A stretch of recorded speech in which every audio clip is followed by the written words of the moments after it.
So in this topic we're going to look at strings in a bit more detail, and we have talked before a couple of times about strings now. We know that a string is a collection of characters, so it's anything inside the speech marks, alright? Now when we actually use strings in Python, there's a couple of sort of little characters that we can't actually use straight away because they actually mean something else in Python.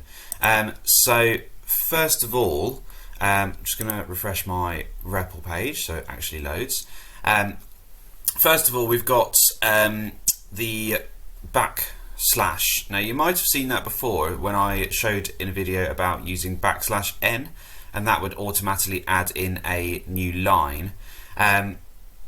We can use that as well to help with other commands, okay, or other sort of useful characters that we need.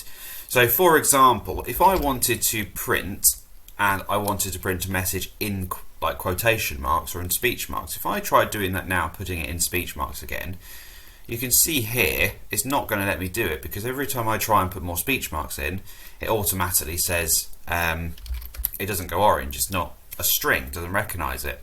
So what I have to do before the speech marks that I want, I have to put a backslash, and you see it goes pink, and that means it will include it in the message. If I now put another backslash at the end of the speech marks and then press run, it will then actually print out the speech marks. But before, if I took the backslash out, it's not going to run, it's going to come up with an error. Okay, so this is invalid syntax, which means it's not going to work. So that's one of them where you use backslash for the speech marks. You can also do the same with the single quote.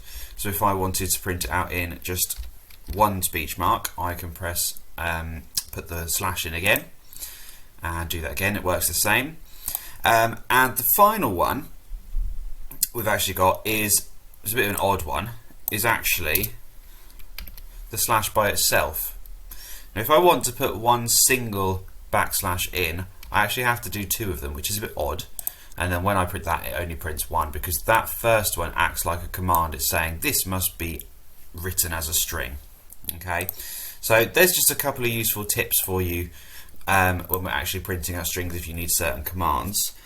We also have looked a little bit at casting as well. So if, for example, I wanted the user to type in a number, so I'm going to put in here num equals int for integer input, and then enter a number. Okay, and then I'm going to do print num. Okay, if I run that, so that's going to work. It's going to say enter a number, so I'm going to put 3, enter, that works. Now at the moment that is stored as an integer data type, so what we need to do is we need to turn it into a string.